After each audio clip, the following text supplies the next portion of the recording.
Selamat bertemu lagi Paro Kadang di dalam channel Jagat Alit. Pada kesempatan tayangan kali ini melanjutkan tema-tema yang terdahulu, yaitu masih di dalam pembahasan roh sukmo.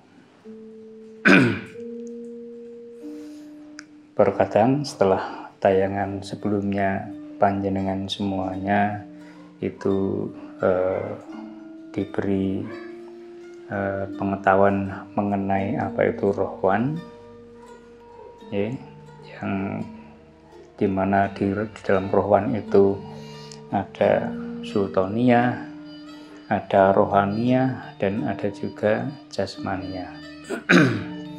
Tetapi memang kadang di dalam pemahaman mengenai sukmo ini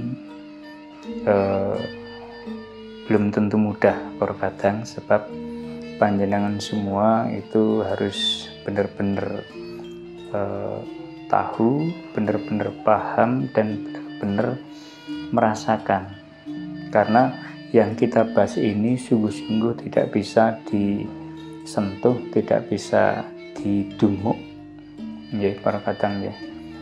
Nah, sehingga ini butuh upaya kita untuk mat-matan. Jadi upaya kita untuk teliti di dalam memahami, mengerti apapun peristiwa di dalam tubuh kita. Maka supaya nanti Paro Kadang itu juga bisa tahu, jadi tidak bias pengertiannya. Kita membahas dalam tema yang pokok, yaitu mengenai roh di dalam tubuh. Di dalam roh itu ternyata ada roh jamak, atau salah satunya disebut roh sukmo. Di dalam roh sukmo itu ada penggeraknya, yaitu rohwan. Maka supaya tidak tumpang suh, supaya tidak salah pengertian, maka pada tayangan kali ini saya ingin menjelaskan apa bedanya ruh dan rohwan, supaya panjenengan itu bisa mengerti, merasakan, dan mensyukurinya. Kali ini kita berjumpa lagi untuk berbagi apa itu roh dan apa itu rohwan. Karena ini panjenengan juga harus memahami supaya gamblang, segamblang-gamblangnya, supaya nanti bisa mudah memahami peristiwa-peristiwa roh sukmo selanjutnya. Karena ini nama-nama, istilah-istilah ini hampir mirip-mirip, yang kalau kita tidak titen, kalau kita tidak memahami, nanti kita bisa salah di dalam memahami. Begitu ya Paro Kadang ya. Baik, kita kembali kepada tema pokok kita, yaitu apa bedanya roh dengan rohwan. Paro Kadang, jadi kita ingatkan pada pembahasan-pembahasan yang telah lalu, yang disebut roh itu adalah semacam percikan, biji Tuhan, biji Gusti yang sudah disematkan di dalam tubuh kita, sehingga tubuh kita itu bisa menjadi hidup. Roh sendiri itu bersemayam di dalam tubuh kita. Semayamnya roh di dalam tubuh kita itu menjadi kekuatan, menjadi energi yang luar biasa, yang bisa menggerakkan seluruh organ-organ di dalam tubuh kita sehingga kita bisa hidup. Nah, keberadaan roh ini sendiri juga tentu saja ada maksud dan tujuan. Artinya roh diberikan kepada kita yang dahulunya kita itu hanya wujudnya bakal atau bakalan manusia, lalu diberikan kita roh tersebut melalui proses yang disebut laku tinari. Artinya ada sebuah perjanjian roh antara bakal manusia yang menjadi kita dengan Gusti sendiri. Maka saat kita itu saat menjadi bakalan itu bersedia menerima hal tersebut, maka kita menjadi manusia yang utuh. Percikan roh, energi, kekuatan itu sudah bersemayam di dalam tubuh kita, hingga kita berproses di dalam rahim ibu. Kita dari jabang tumbuh menjadi bayi, terlahirkan menjadi anak-anak, remaja, dewasa, dan akhirnya seperti kita sekarang. Itu semuanya itu kekuatan yang menghidupi kita, itu roh, ya. Nah, jadi roh tersebut itu bersemayam di dalam tubuh kita. Maka ada 3 sifat pokok di dalam roh tersebut yang harus para kadang ketahui.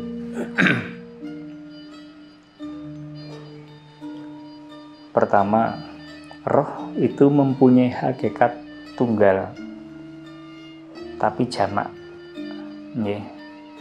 Kenapa bisa seperti itu? Tunggal tapi kok jamak? Ya, pada dasarnya roh itu adalah satu.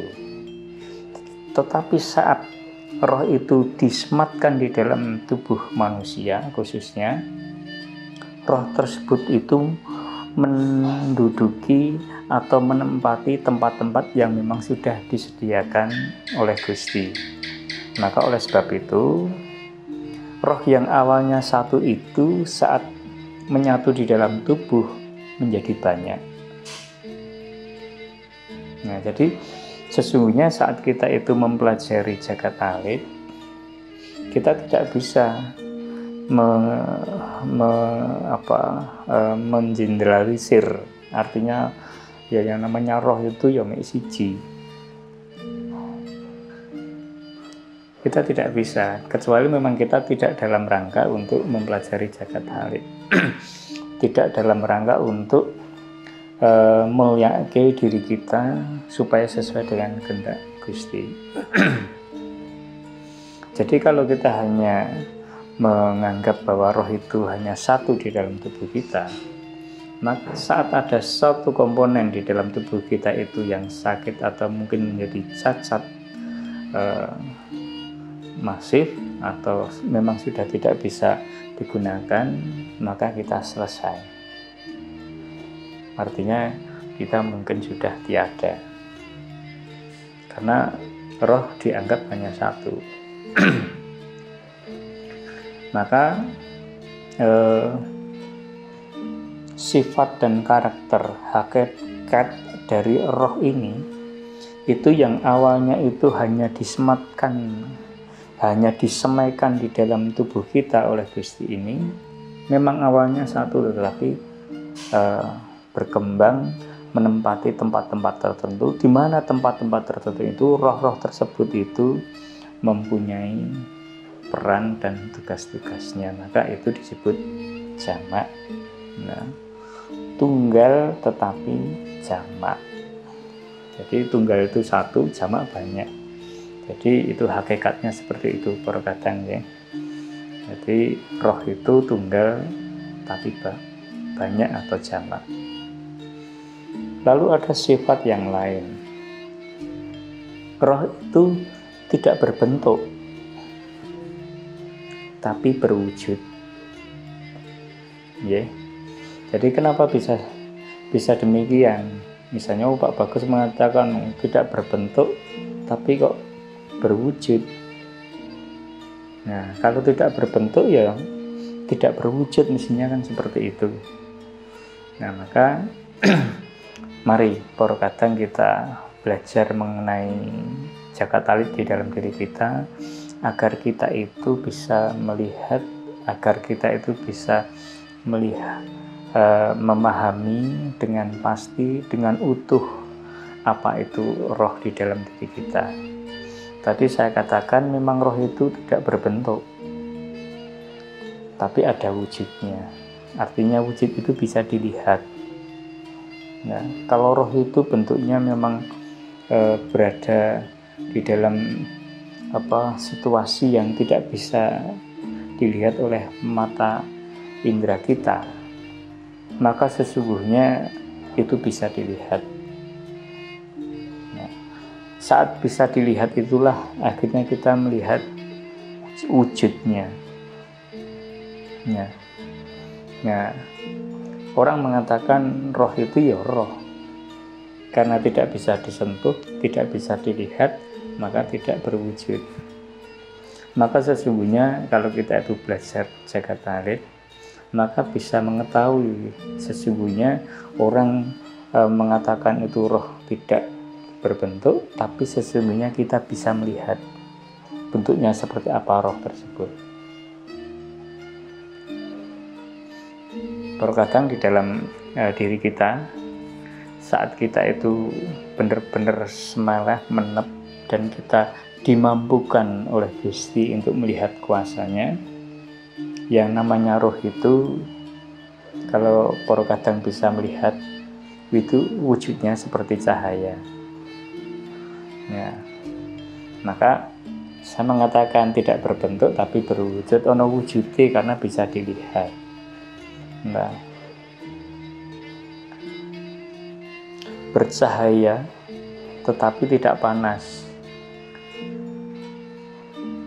karena sifatnya sejuk. Jadi roh itu sejuk para kadang, jadi tidak menimbulkan panas tetapi justru sejuk.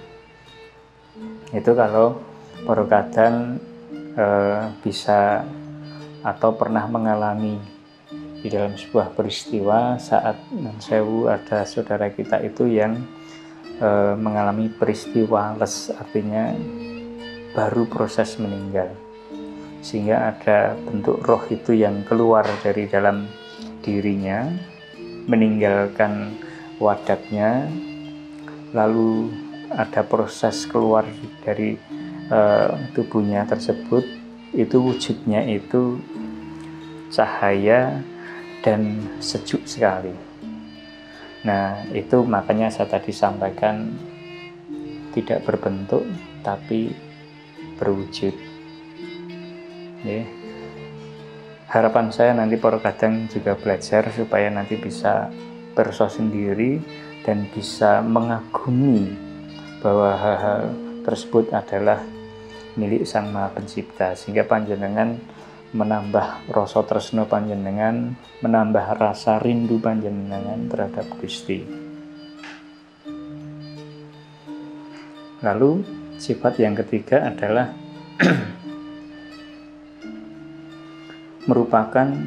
roh ini merupakan pelayan yang suci di dalam kehidupan kita.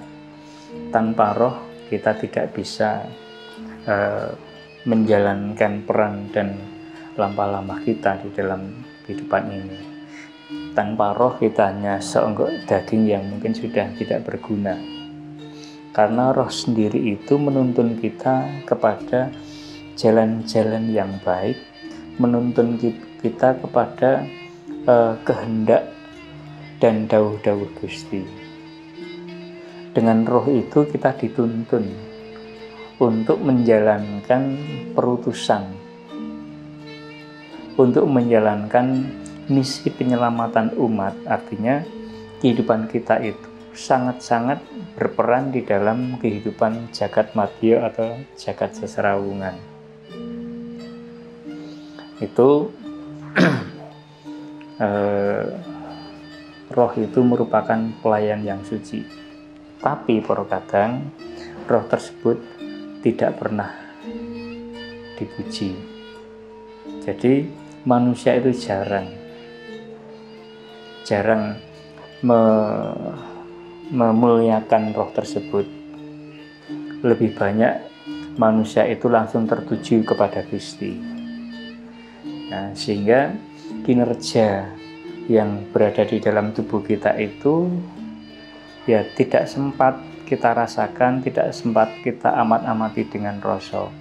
Karena seolah-olah Gusti itu bekerja secara langsung, tapi sesungguhnya Gusti itu mewakilkan. Ada percikan, ada biji yang menjadi perwakilan Gusti dalam diri kita itu yang bergerak menjalankan dawuh-dawuhnya. Nah, sesungguhnya dengan kita mengenali roh tersebut, tentu saja kita menjadi tahu Gusti yang sungguh-sungguh Gusti. Bukan Gusti yang palsu, bukan Gusti yang imitasi. Itu hanya dengan mengenali roh di dalam tubuh kita.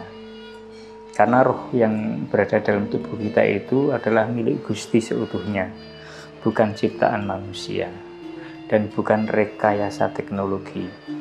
Maka saat kita itu terkoneksi, terhubung dengan roh tersebut, kita bisa tahu apapun mengenai Gusti yang selama ini kita sembah dan kita imani. Itu tadi mengenai roh Porkadang. Ya. Lalu bedanya apa dengan rohwan? Nah, kalau rohwan ini memang sifatnya adalah bentuk roh yang mendiami sukmo. Nah, sedangkan sukmo ini bisa keluar masuk dari tubuh kita sesuai dengan peran-perannya. Maka di dalam sukmo itu ada 3 yang di episode yang lalu sudah kita jelaskan. Ada sultaniyah, rohaniyah, dan jasmaniyah.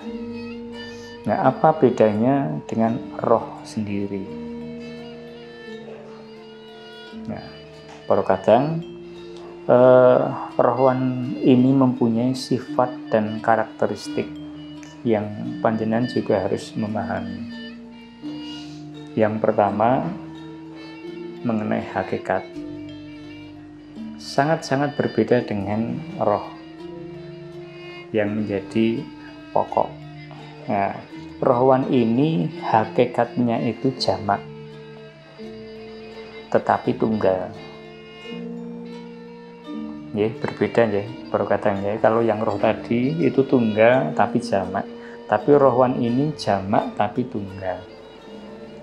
Jadi rohwan itu banyak, ada 3, tapi sesungguhnya adalah 1.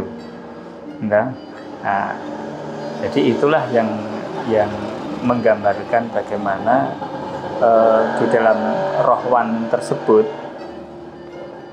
itu sesungguhnya itu juga dawuh-dawuh dari roh yang induk ini, roh yang pokok. Maka itu secara hakikat jamak tapi tunggal. Ya, begitu ya Porkadang ya. Jadi sudah sedikit paham bedanya apa.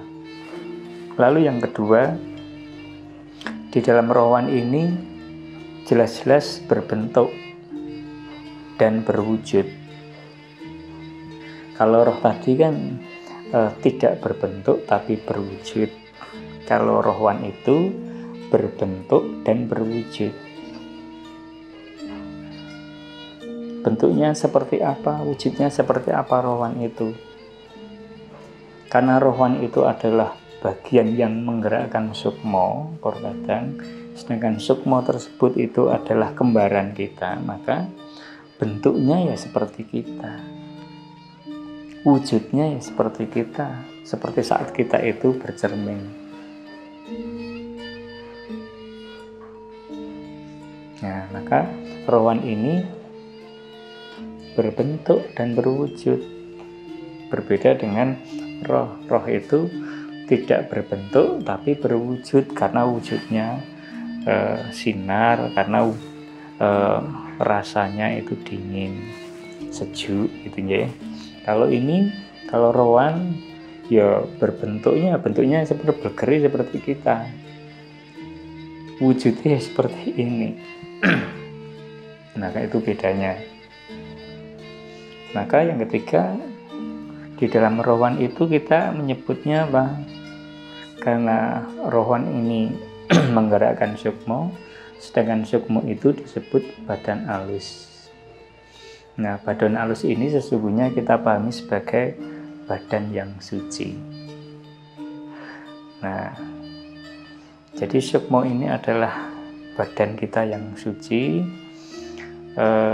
berbeda dengan roh sendiri. Kalau roh ini kan memang sifat dan karakternya dia pelayan suci untuk memberikan kehidupan kepada kita, tetapi tidak pernah dipuji di sana. Tetapi keberadaan rohwan, terutama sukmo ini, kadang di beberapa pemahaman orang, khususnya orang Jawa, yang namanya sukmo itu penting. Nah, sebab itu bagian yang lebih suci daripada kehidupan diri kita. Maka saat pemahaman orang Jawa dahulu, saat mereka itu melakukan laku prihatin, sesungguhnya untuk apa? Untuk membentuk, untuk menyiapkan diri, untuk menyiapkan segala sesuatunya supaya terhubung dengan sukmo. Karena sukmo itu zaman dahulu dipercaya sebagai perantara antara diri kita dengan Gusti. Nah, maka selain disebut badan alus, tapi sukmo itu juga badan kita yang suci.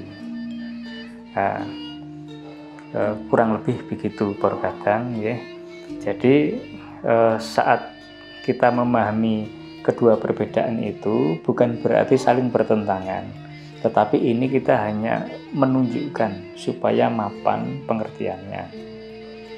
Nah, roh itu memang kedudukannya berada dalam tubuh kita. Nah, tetapi setiap organ-organ di dalam diri kita itu ada roh yang menempatinya, sehingga mereka menjalankan peran sesuai dengan tugas dan perutusannya. Maka di dalam tubuh kita itu ada jantung, paru-paru, ginjal, usus, semuanya itu punya peran masing-masing. Ada roh yang menggerakkan. Nah, dan setiap roh tersebut itu bekerja hanya melayani apa yang memang diutus. Maka di situ terkadang di dalam tubuh kita secara fisik itu jantung itu tidak pernah berubah fungsinya menjadi paru-paru, paru-paru juga tidak pernah fungsinya menjadi jantung. Yang lainnya juga sama, ginjal juga tidak pernah menjadi usus, usus juga tidak pernah menjadi ginjal. Karena semuanya itu dihidupkan, digerakkan oleh roh. Tetapi saat kita berbicara roh, ya, saat di dalam tubuh kita itu ada satu komponen yang mungkin sakit, yang mungkin rusak, bukan berarti manusia selesai mati, ya, belum tentu, karena masih ada beberapa yang menopang. Nah, demikian juga dengan sukmo. Sukmo itu bisa keluar masuk di dalam tubuh kita. Bukan berarti sukmo yang keluar dari tubuh kita, lalu tubuh yang ditinggalkan sukmo itu diartikan meninggal, tidak. Artinya sukmo itu juga bisa berkelana, mereka juga dikendalikan roh yang tadi, tetapi tubuh kita yang berdiam itu, yang ditinggal sukmo, tetap hidup. Jadi semuanya itu ada peristiwanya. Ditinggalkan sukmo bukan berarti meninggal dunia. Nah, maka kurang lebih seperti itu kadang harapan saya, apa yang saya jelaskan mengenai perbedaan antara roh dan rohan ini bisa menambah pengetahuan rohani panjenengan, bisa menguatkan, meneguhkan lampah laku panjenengan di dalam rangka untuk mendarmakan diri di dalam tatanan kehidupan. Nah, demikian kadang kita bisa berjumpa lagi di lain kesempatan, tentu saja di dalam pembahasan-pembahasan Jagat Alit, dan kita masih melanjutkan di depan, masih banyak peristiwa-peristiwa roh sukmo yang harus kita pahami. Makaten para kadang dan salam Jagat Alit dan salam Rahayu.